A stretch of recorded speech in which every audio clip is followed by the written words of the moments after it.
오늘도 우리 사는 이야기 찾아주셔서 감사합니다. 사연자분이 보내주신 이야기 시작해볼게요. 안녕하세요. 저는 32살의 여성입니다. 전 대학 졸업반이었던 해에 미국으로 여학연수를 가서 남자친구를 만났습니다. 우연히 레스토랑에서 만나 사귀게 되었는데요. 두 사람 다 호감을 느꼈답니다. 명문대를 졸업한 훈남으로 대기업 공채로 취업도 해서 한국에 돌아온 다음 저희는 만남을 이어갔습니다. 저에게 어찌나 지극정성인지 대학 동창들이 부러워할 지경이었어요. 전 살다 보니 이런 행운도 오는구나 싶어 남친에게 정성을 다했죠. 남자친구는 평소에도 정말 잘해주었지만 제 생일에는 호텔에서 케이크를 주문해서 주었고 백화점에 가서 골라보라고 하면서 원하는 제품은 뭐든 다 사주었습니다. 남친이 절 대하는 건 마치 공주를 대하는 듯해서 더욱 황홀하더군요. 마치 제가 드라마 속 여주인공이 된 듯한 기분이었으니까요.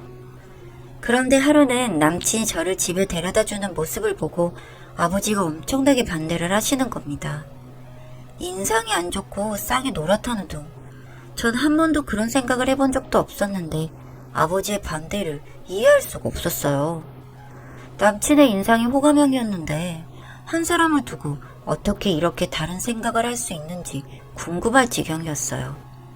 아버지와는 반대로 친구들이 다 저를 너무 부러워하며 남친의 친구들 좀 소개시켜달라고 하고 제 남자친구와 자주 만나고 싶어 했습니다.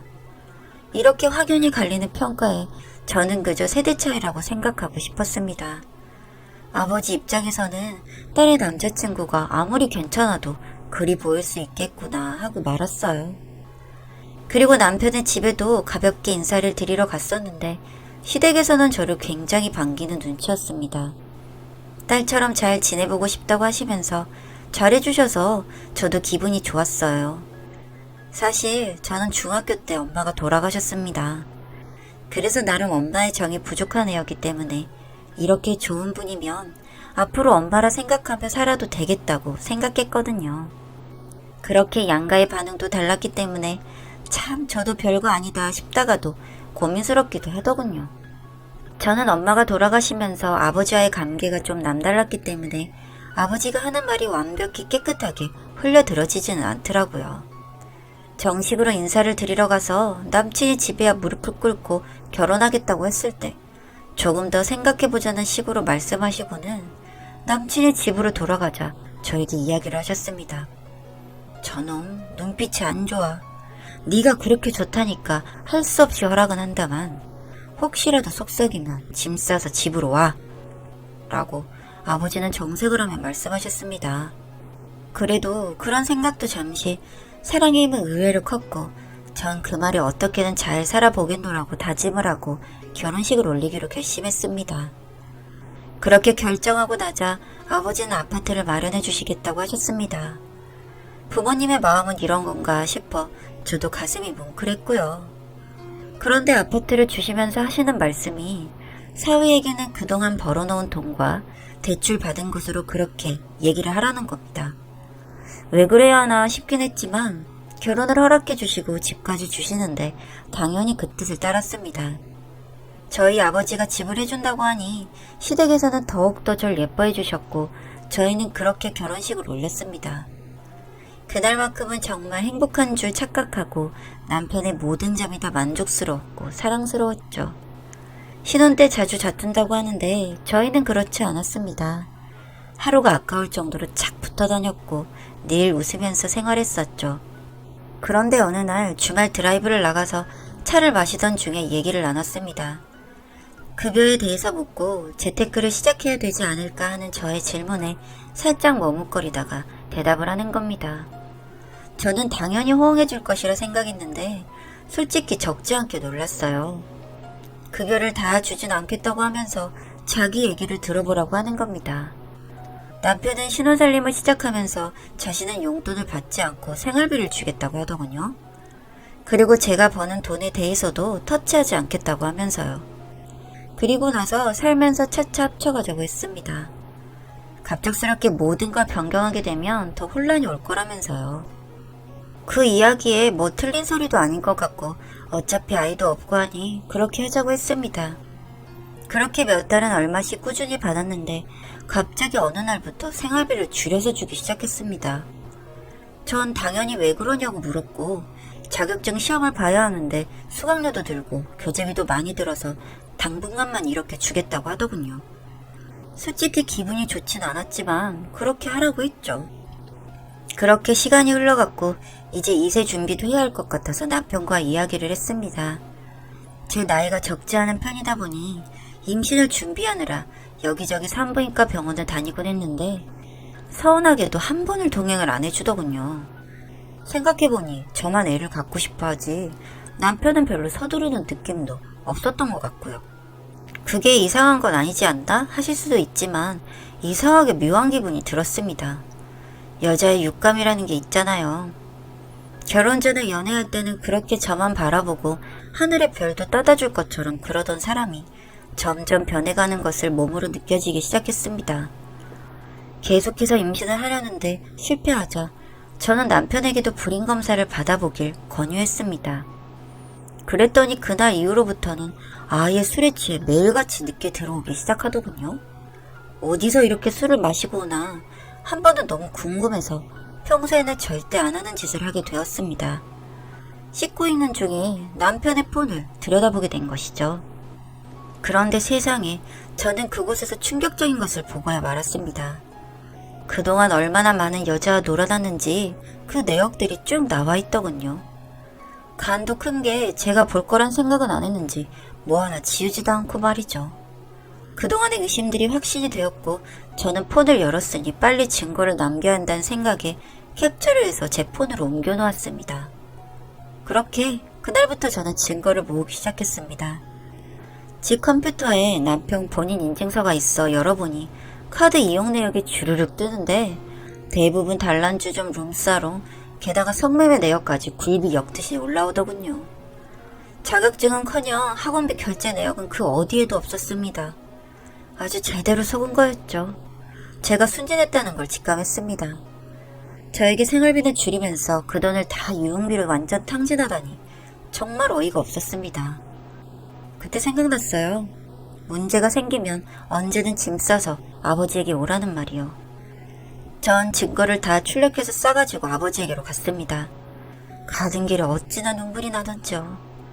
겉으로는 그냥 그런 할아버지처럼 보였겠지만 사실 저희 아버지는 부동산과 건물을 나름 소유하고 있는 알부자셨습니다. 아버지는 그동안 남편이 자신의 재산을 알게 되면 뭔가 골치 아파질까봐 내내 숨겨오셨거든요. 아버지의 촉이 정확했던 거였죠. 아버지에게 이야기를 했더니 안 되겠다. 이놈을 가만두면 안 되겠다. 너 나중에 뭐라고 말리지 마라. 전면전으로 밀어붙이는 거요. 라고 하시더군요. 전 혹시나 아버지가 남편을 패는 게 아닐까 걱정되었지만 그건 아니라고 걱정 말라고 당부를 하셨어요. 저도 그냥 화가 나서 다 뒤집어버리고 싶었지만 아버지가 모든 악역을 맡을 테니 저더러 가만히 기다리라고 하시더군요. 너무 화가 나 보여서 아버지가 남편을 죽일 수도 있지 않을까 싶어 겁이 날 정도였습니다. 제대로 알아보니 남편은 양다리도 아닌 문어다리에 확실한 어장관리 능력은 가히 독보적이었습니다. 회식 때 여직원을 성추행해서 징계위원회까지 올라간 기록도 찾았죠. 한마디로 싹이 노란 남자를 저 혼자 믿고 결혼까지 했던 거죠. 왜 아버지의 그 말을 듣지 않았는지 정말 과거를 모두 돌이키고 싶은 마음뿐이었지만 이제 와서 뭐 어쩌겠어요. 그나마 혼인신고를 하지 않았다는 걸 조상신이 도왔구나 했습니다.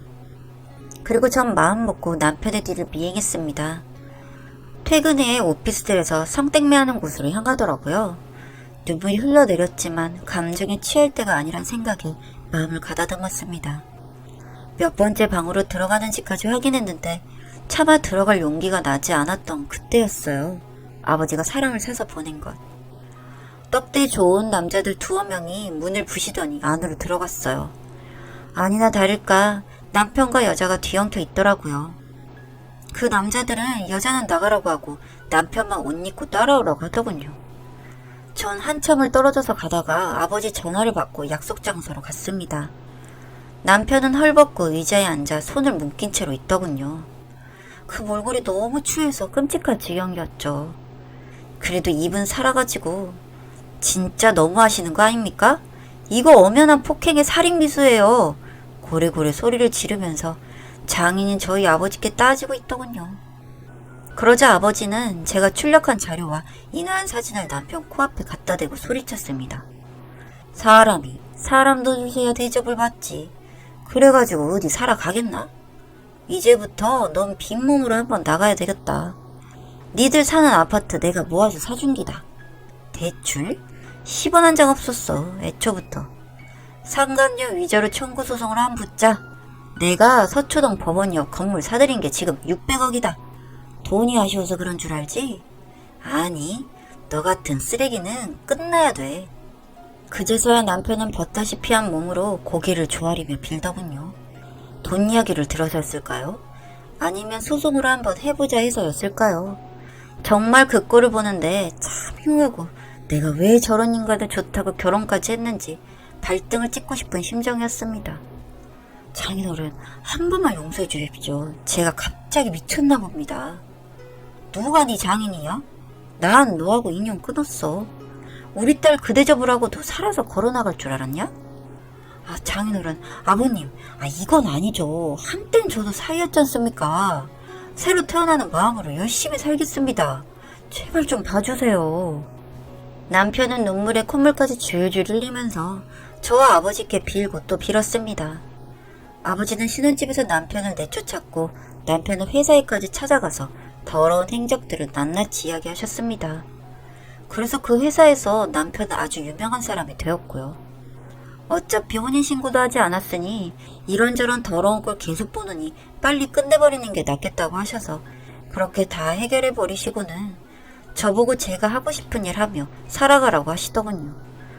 저도 아버지 말씀에 따르기로 했고요. 이제와 후회가 되는 건 어른들이 보는 눈이 정확한데 그것도 사랑하는 딸의 남자를 보는 아버지의 눈은 정확했을 텐데 제가 그걸 무시했다는 겁니다. 그래서 결국 저도 아버지도 상처를 받게 되었으니까요. 저 아버지는 전처럼 그렇게 지내고 있습니다. 다만 달라진 게 있다면 아버지의 건물에서 제 사업을 시작하게 되었던 거죠.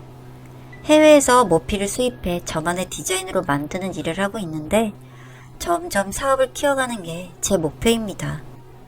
이렇게 제가 좋아하는 일을 하니 그것만으로도 행복하다는 생각이 드네요. 사람에게 배신당한 아픔은 있고 이젠 저와 아버지만을 위해 남은 여생을 살아가려고 합니다. 긴 글 읽어주셔서 감사합니다.